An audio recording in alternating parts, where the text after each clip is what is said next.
మన తెలంగాణలో మొట్టమొదటి ఫ్యాక్టరీ అవుట్లెట్ మన ముకుంద జ్యువెలర్స్ లో లైట్ వెయిట్ ఆభరణాలు కలెక్షన్స్ ఎన్నెన్నో అన్ని జ్యువెలరీస్ పై VA కేవలం 2 to 12% మాత్రమే. విచ్చేయండి ముకుంద జ్యువెలర్స్. కేంద్ర ప్రభుత్వం ప్రకటించిన గ్లోబల్ స్టాండర్డ్ టూరిస్ట్ డెస్టినేషన్ పథకంతో రాష్ట్రంలో పర్యాటక రంగానికి భారీగా ఊతమిచ్చే అవకాశాలు కనిపిస్తున్నాయి.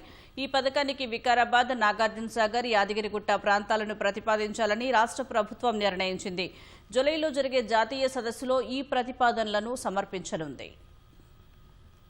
రాష్ట్రంలోని 3 ప్రధాన పర్యాటక ప్రాంతాలకు మహర్దశ పట్టనుంది. దేశవ్యాప్తంగా 50 పర్యాటక కేంద్రాలను ప్రపంచస్థాయి ప్రమాణాలతో అభివృద్ధి చేయాలని కేంద్ర సర్కారు గ్లోబల్ స్టాండర్డ్ టూరిస్ట్ డెస్టినేషన్ పథకాన్ని తెచ్చింది. ఇందులో ఎంపికైన ప్రతి ప్రాంతానికి గరిష్టంగా 500 కోట్ల రూపాయల నిధులు అందించనుంది. రాష్ట్రానికి సంబంధించిన వికారాబాద్, నాగార్జున సాగర్, యాదగిరిగుట్ట ప్రాంతాలను ప్రతిపాదించాలని ప్రభుత్వం నిర్ణయం తీసుకుంది. ఈ 3 ప్రాంతాలు హైదరాబాద్కు దగ్గరలోనే ఉన్నాయి.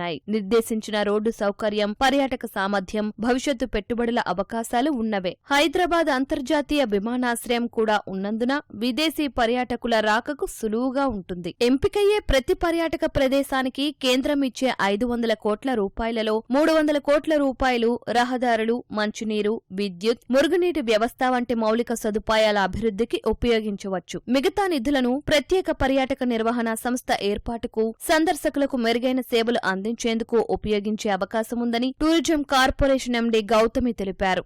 హైదరాబాద్కు సుమారు 75 కిలోమీటర్ల దూరంలో ఉన్న వికారాబాద్ ప్రకృతి అందాలకు నిలయం. అనంతగిరి కొండలు, అటవీ ప్రాంతాలు, ట్రెక్కింగ్ మార్గాలు, రైలు మార్గం ప్రత్యేక ఆకర్షణలు. నగర జీవనానికి దూరంగా ప్రకృతి ఒడిలో విశ్రాంతి కోరుకునే పర్యాటకులకు ఇది అనువైన కేంద్రం. దేశంలోని అతిపెద్ద జలాశయాల్లో ఒకటైన నాగార్జున సాగర్ కు చారిత్రక, ఆధ్యాత్మిక, ప్రకృతి పర్యాటక ఆకర్షణలు ఉన్నాయి. బుద్ధవనం, నాగార్జున కొండ బౌద్ధ వారసత్వం, భారీ డ్యాం, బోటింగ్ పర్యాటకం ఇలా అభివృద్ధికి అపార అవకాశాలు ఉన్నాయి. హైదరాబాద్ నుంచి సుమారు 155 కిలోమీటర్ల దూరంలో ఉంటుంది. ఏటా భారీగా భక్తులు సందర్శించే శ్రీ లక్ష్మీ నరసింహస్వామి క్షేత్రం యాదగిరిగుట్ట హైదరాబాద్ కు సుమారు 60 కిలోమీటర్ల దూరంలో ఉంది. రోడ్డు, రైలు మార్గాల ద్వారా చేరుకోవచ్చు. భక్తుల సంఖ్య ఇటీవల ఒక్కరోజులోనే 1,00,000 దాటిన సందర్భం కూడా ఉంది.